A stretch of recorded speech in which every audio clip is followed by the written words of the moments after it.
Hello friends, thermal engineering 2 GTU paper solution સિરીઝમાં તમારું સ્વાગત છે.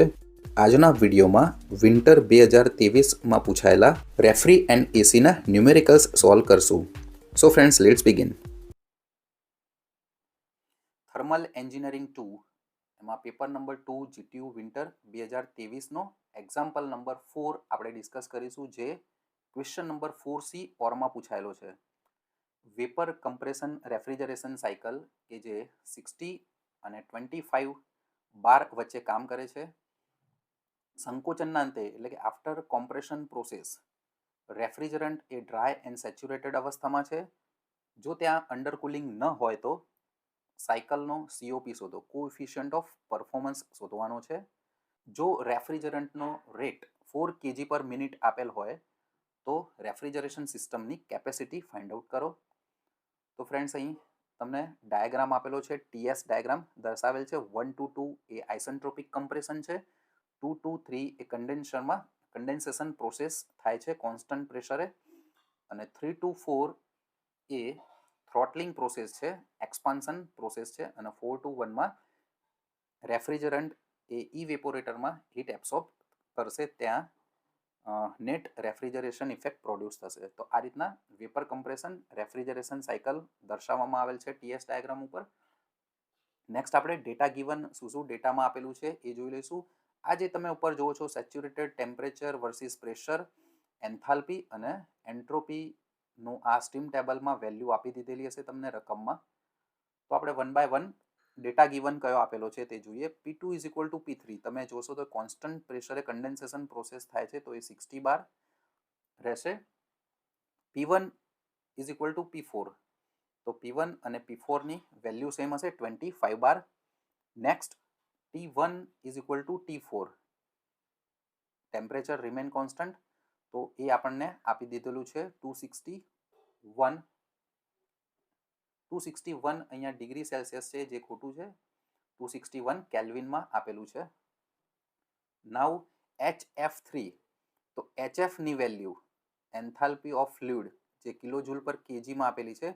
તો જે આપણે ત્રીજો પોઈન્ટ છે, તો ત્રીજો પોઈન્ટ એ કયો આવશે 60 બારે. આ પોઈન્ટ આપણે પકડીશું તો 62 મતલબ 1.9 કિલોજૂલ પર કેજી વેલ્યુ છે. HF1 તો 25 બાર એ 1 વેલ્યુ છે, તો ત્યાં HF1 માઇનસ 18.4 કિલોજૂલ પર કેજી. Hg2 તો Hg A enthalpy of gas મતલબ રેફ્રિજરન્ટ જ્યારે વેપર કન્ડિશનમાં હશે ત્યારે એની વેલ્યુ 208 કિલોજૂલ પર કેજી લખેલી છે. અને Hg1 સિમિલરલી 234.5, જે ફર્સ્ટ નંબરના પોઈન્ટ ઉપર છે જ્યાં પ્રેશર 25 બાર છે, તો 234.5 કિલોજૂલ પર કેજી. હવે આપણે ઇક્વેશનની ડિસ્કસ કરીશું, જે આપણે સ્ટાન્ડર્ડ ડ્રાયનેસ ફ્રેક્શન શોધવાનો છે. તો એન્ટ્રોપીનું ઇક્વેશન આપણે જાણીએ છીએ, સમર 2024ના પેપરમાં already we have discussed this equation. S2 is equal two SF1 plus X1 multiply SFG1, અને COPનું ઇક્વેશન તમને ખબર છે, નેટ રેફ્રિજરેશન ઇફેક્ટ ઉપર આવશે ડિવાઇડેડ બાય કોમ્પ્રેશર વર્ક. તો નેટ રેફ્રિજરેશન ઇફેક્ટ આપણે H1 માઇનસ H4 બી લઈ શકીએ અને H1 માઇનસ H3 પણ લઈ શકાય, અને કોમ્પ્રેશર વર્ક H2 માઇનસ H1. તો લેટ્સ બિગિન ધ એક્ઝામ્પલ. તો સૌ પ્રથમ આપણે S1 is equal two entropy eight point 1 અને S2 is equal two entropy eight point 2 obviously. તો આ ઇક્વેશન આપણે એપ્લાય કરીશું S2 વાળું. તો જ્યાં S2 શું છે, તો Sg2ની વેલ્યુ ત્યાં આવશે, કારણ કે રેફ્રિજરન્ટ આપણને કહી દીધું છે કે આફ્ટર કોમ્પ્રેશન ડ્રાય અવસ્થામાં રહેશે. અને SF1 પ્લસ X1, અને આ SFG1નું આપણે સિમ્પ્લિફિકેશન ડાયરેક્ટ અહીંયા SFGની વેલ્યુ નથી ને SG1 માઇનસ SF1 તરીકે લખી શકાય. નાઉ SG2, તો જે 2 નંબરનું પોઈન્ટ છે જ્યાં 60 બાર પ્રેશર છે, તો SG2ની વેલ્યુ છે 0.703, SF1ની વેલ્યુ 0.075 છે. તો X1 આપણે ફાઇન્ડ આઉટ કરીશું, અને SG1 અને SF1 અનુક્રમે 0.896 માઇનસ 0.025. તો આપણે આનું સિમ્પ્લિફિકેશન આપીશું કેલ્ક્યુલેટરમાં, તો આન્સર મળશે 0.8 ડ્રાયનેસ ફ્રેક્શન. તો સિમિલર વે આપણે એન્થાલ્પી એટ પોઈન્ટ 1 H1 ની વેલ્યુ ફાઇન્ડ આઉટ કરીશું. તો H1 is equal two HF1 plus X1 multiply HFG1. તો HF1 અહીં મિત્રો શું થશે, તો આપણે બધી વેલ્યુ અહીંયા ઓલરેડી લખી નાખી છે. 18.4 જે 1 નંબરના પોઈન્ટ ઉપર છે, 18.4 HF1. ડ્રાયનેસ ફ્રેક્શન આપણે ફાઇન્ડ આઉટ કર્યો અને HFG સિમિલર વે જે આમાં આપણે કર્યું હતું એન્ટ્રોપીમાં, તેવી જ રીતે એન્થાલ્પીમાં HG1 માઇનસ HF1. તો HG1 ની વેલ્યુ આવશે 234 માઇનસ HF1 ની વેલ્યુ આવશે 18.4. તો H1 ની વેલ્યુ આપણને 183.9 કિલો જૂલ પર કેજીમાં આપણને આન્સર મળશે.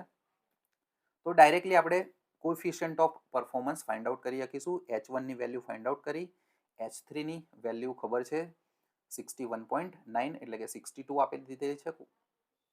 H2 208.1 જે HG2 છે માઇનસ H1 ની વેલ્યુ આપણે ફાઇન્ડ આઉટ કરી 183.9.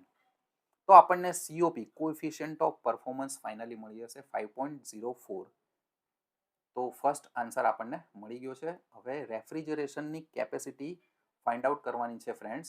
તો રેફ્રિજરેન્ટની કેપેસિટી એ ટન ઓફ રેફ્રિજરેશનમાં હોય અને 1 ton of refrigeration is equal to 3.516 kilowatt થશે.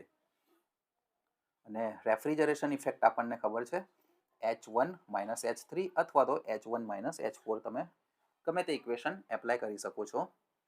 નાઉ calculate the refrigeration capacity H1 minus H3. H1 ખબર હતી આપણને 183.9 જે અગાઉની સ્લાઇડમાં ફાઇન્ડ આઉટ કર્યું છે માઇનસ 61.9. તો રેફ્રિજરેશન ઇફેક્ટ 122 કિલો જૂલ પર કેજીમાં આપણને આન્સર મળી ગયો છે. પણ આપણને ટર્ન ઓફ રેફ્રિજરેશનમાં ફાઇન્ડ આઉટ કરવાનું છે રેફ્રિજરન્ટની કેપેસિટી. તો આપણને લિક્વિડ ફ્લો આપેલો છે રેફ્રિજરન્ટનો 4 kg પર મિનિટમાં. તો હીટ એબ્સોર્બ્ડ બાય રેફ્રિજરન્ટ, આ બે વેલ્યુનો એન્થાલ્પી અને લિક્વિડ ફ્લોની મદદથી આપણને કિલો જૂલ પર સેકન્ડમાં મળશે. આ બંનેનું મલ્ટિપ્લિકેશન કરવાનું છે 4 kg પર મિનિટ. MCP ડેલ્ટા ટીનું ઇક્વેશન લગાવીશું આપણે. તો CP ડેલ્ટા ટી એ એન્થાલ્પી થશે. તો આપણે ડાયરેક્ટ અહીં CP મલ્ટીપ્લાય ડેલ્ટા ટીની જગ્યાએ એન્થાલ્પીની વેલ્યુ મૂકી છે.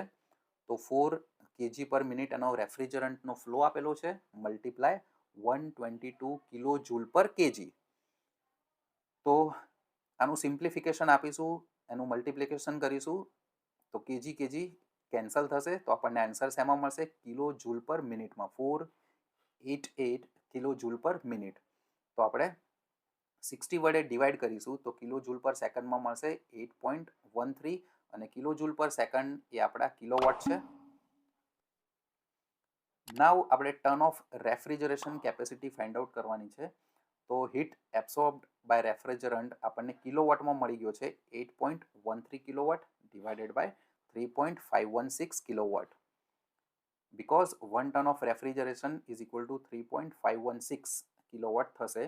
તો ફાઇનલી આપણને ટર્ન ઓફ રેફ્રિજરેશન મળી જશે 2.312 TR. તો આ રીતે રેફ્રિજરેશન સિસ્ટમના એક્ઝામ્પલ પૂછાતા હોય છે ક્વેશ્ચન નંબર 4માં. નેક્સ્ટ એક્ઝામ્પલ નંબર 5 કે જે ક્વેશ્ચન નંબર 5B માં પૂછાયેલો છે એર કન્ડિશનિંગ સિસ્ટમનો. ઓફિસ કેબિનમાં કસોટી દરમિયાન નીચેના રીડિંગ લેવામાં આવે છે. તો બેરોમેટ્રિક પ્રેશર આપેલું છે 1.01325 bar, wet bulb temperature 28 degree Celsius, then dry bulb temperature 35 degree Celsius. તો બાષ્પનું દબાણ સ્ટીમનું, પ્રેશર શોધો, સ્પેસિફિક હ્યુમિડિટી શોધો, then relative humidity find out કરો. તો ફર્સ્ટ ઓફ ઓલ આપણે ડેટા ગિવન લખી નાખીએ પીબી. તો બેરોમેટ્રિક પ્રેશર આપેલું છે 1.01325 bar, WBT 28 degree Celsius, DBT dry bulb temperature 35 degree Celsius. હવે આપણે ખબર છે કે હવામાં રહેલ પાણીની વરાળનું આંશિક દબાણ પીવી.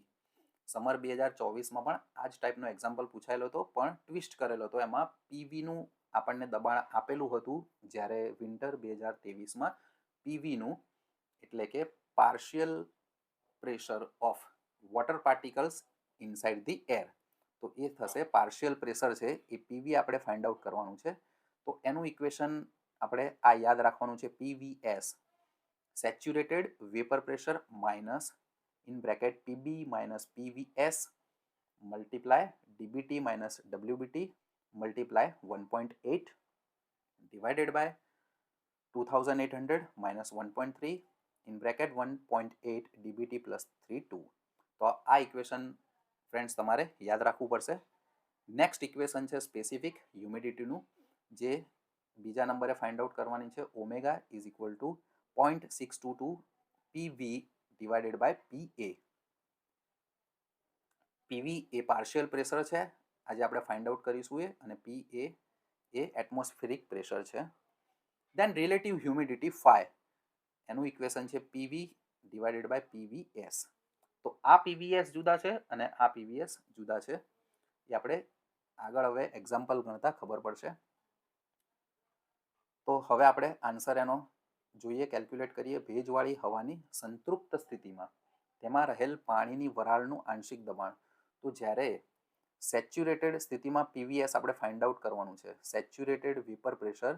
તો સ્ટીમ ટેબલમાં આપણે જોઈશું, દરેક વિદ્યાર્થીઓ સ્ટીમ ટેબલ હાથમાં લઈ લે તમારું, જે થર્મલ એન્જિનિયરિંગ 2માં સ્ટીમ ટેબલની જરૂર પડશે. તો 28 એ કયું છે? તો ડબલ્યુબીટી, વેટ બલ્બ ટેમ્પરેચર. તો વેટ બલ્બ ટેમ્પરેચરે આપણને જ્યારે હવા સેચ્યુરેટેડ સ્થિતિમાં હશે ત્યારે પીવીએસ એ 0.03778 આપણને વેપર પ્રેશર મળશે 28 ડિગ્રી પર. જે આ પીવીએસ ટેમ્પરેચર છે એ આ ઇક્વેશનમાં આપણે મૂકવાનું થશે. તો 1 બાય 1 આપણે ઇક્વેશન લગાવીએ. હવામાં રહેલ પાણીની વરાળનું પાર્શિયલ પ્રેશર. તો આ જે પ્રેશર વેલ્યુ આપણે સ્ટીમ ટેબલમાંથી ફાઇન્ડ આઉટ કરી છે તે પુટ કરીશું.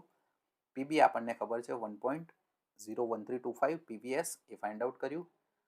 ડીબીટી ડ્રાય બલ્બ ટેમ્પરેચર એ રકમમાં આપેલું છે, વેટ બલ્બ ટેમ્પરેચર પણ રકમમાં આપેલું છે, અને સિમ્પ્લિફિકેશન આપીશું. તો આપણને પીવી મળશે 0.03318 બાર.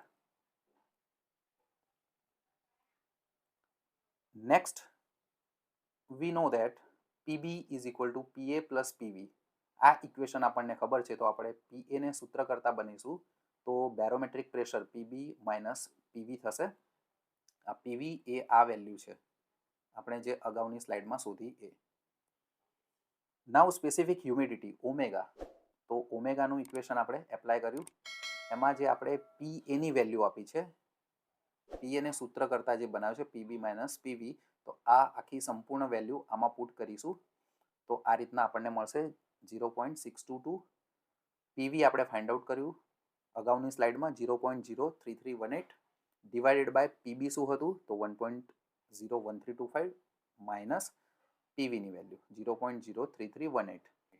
તો આ ઓમેગાની વેલ્યુ હું અહીં લખતો નથી, તમારે ફાઇન્ડ આઉટ કરીને કોમેન્ટ બોક્સમાં લખવાની છે. Next relative humidity. તો રિલેટિવ હ્યુમિડિટી પીવીએસ. હવે આ જે પીવીએસ છે અને આ પીવીએસ મેં તમને આગળ પણ કીધું કે આ જે પીવીએસ છે એ સેચ્યુરેટેડ વેપર પ્રેશર એ ડબલ્યુબીટીના સંદર્ભમાં સ્ટીમ ટેબલમાં ફાઇન્ડ આઉટ કરવાનું રહેશે. અને જ્યારે રિલેટિવ હ્યુમિડિટીમાં જે પીવીએસ છે એ ડ્રાય બલ્બ ટેમ્પરેચરમાંથી સ્ટીમ ટેબલમાં ફાઇન્ડ આઉટ કરવાનું રહેશે. તો સ્ટીમ ટેબલ હાથમાં પકડી લો. તો ડ્રાય બલ્બ ટેમ્પરેચર 35 ડિગ્રીએ પ્રેશર કેટલું છે તે જુઓ સ્ટીમ ટેબલમાં. તો 0.05622 બાર હશે. તો હવે તમને પીવીની વેલ્યુ ખબર છે આગળ જે ફાઇન્ડ આઉટ કરી એ, અને પીવીએસની વેલ્યુ તમને ડીબીટી જે ટેમ્પરેચરમાંથી સ્ટીમ ટેબલમાંથી મેળવી લીધી છે. તો 0.03318 ડિવાઇડેડ બાય 0.05622. તો 5 રિલેટિવ હ્યુમિડિટીની વેલ્યુ આપણને મળી છે 59.01%. તો આ રીતના જે એર કન્ડિશનિંગ સિસ્ટમના એક્ઝામ્પલ ક્વેશ્ચન નંબર 5માં પૂછાતા હોય છે. તો મિત્રો આપણે થર્મલ એન્જિનિયરિંગ 2માં પેપર 1 સમર 2024 અને પેપર 2 વિન્ટર 2023ની કમ્પ્લીટ પેપર સોલ્યુશનની સિરીઝ કમ્પ્લીટ કરી દીધી છે, જેમાં ટોટલ 4 વિડીયો છે. તો સમર 2024માં આપણે 7 એક્ઝામ્પલ ક્લિયર કર્યા અને વિન્ટર 2023માં ટોટલ 5 એક્ઝામ્પલ આપણે કેલ્ક્યુલેટ કર્યા છે. તો ટોટલ આપણી જોડે 4 વિડીયો બની ગયા છે. તો friends, if you have any queries about these example then please comment us, mail us. અમને જે ઈમેલ આઈડી તમને આપેલું છે macfest2603@gmail.com ઉપર, તો એમાં મેલ કરો, અથવા તો તમે કોમેન્ટ કરી શકો છો. અને મેક્સિમમ આ સિરીઝને શેર કરો, જેથી આવનારી જે જીટીયુની એક્ઝામમાં maximum students can take benefits. And thanks for watching this video.